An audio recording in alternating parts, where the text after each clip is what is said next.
इसकी basic theory ये है कि इकोनॉमिक हिटमैन्स दरअसल टारगेटेड मुल्क के करप्ट सियासतदानों को और उनकी एलीट क्लास को कर्ज़ों के जाल में फंसा देते हैं। ख़ास तौर पर तरक्की पजीर ममालिक, उनके सरबराहान तो इसके चुंगल में फंसते ही फंसते हैं। और होता ये है कि ये ज़ायनिस्टों के हमेशा ग़ुलाम बने रहते हैं। और याद रहे कि ये करप्ट सियासतदान जो अपने अपने मुल्कों के बहुत बड़े बड़े नाम होते हैं और बड़ी बड़ी ओहदों पे बैठे होते हैं, उनको माज़अल्लाह सुम्मा माज़अल्लाह खुदा के दर्जे पे वहाँ की आम आवाम पहुँचा देती है। दरअसल वो कभी भी ज़ायनिस्टों से डायरेक्ट नहीं मिल पाते हैं, ना वो इनको मुँह लगाते हैं, क्योंकि उन्होंने बीच में इकनॉमिक हिटमैन्स जैसी और भी डिपार्टमेंट्स क्रिएट किए हुए होते हैं। ये सिर्फ उन्हीं से मिलते हैं और उन्हीं के ज़रिए ही अपने अहकामात को पहुँचवाते हैं। और ये आलमी ताकतें जो कि उन ज़ायनिस्टों की मिल्कियत होती हैं, उनके वो सरबराहान होते हैं या उनके साथ उनमें वो बैठे हुए होते हैं, अक्सरियत इनविजिबल होती है।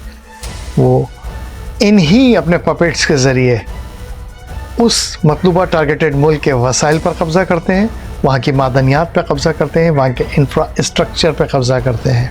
और ये खेल है वही दज्जाली खेल जिसका किताबुल फितन के अंदर रसूलुल्लाह सल्लल्लाहु अलैहि वसल्लम ने हमसे 1400 साल पहले ज़िक्र कर दिया था।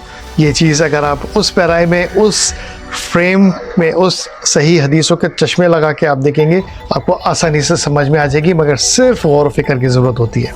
इकनॉमिक हिटमैन ने ये खेल 1950s के अंदर ही शुरू कर दिया था, यानी उसकी बुनियाद उस वक्त पड़ चुकी थी। अफ्रीका, लैटिन अमेरिका और मिडल ईस्ट इसके निशाने पर हमेशा रहे, मगर 90s के आते आते ये पूरी दुनिया के अंदर मॉडल फैलता चला गया, यानी इकनॉमिक हिटमैन का मॉडल।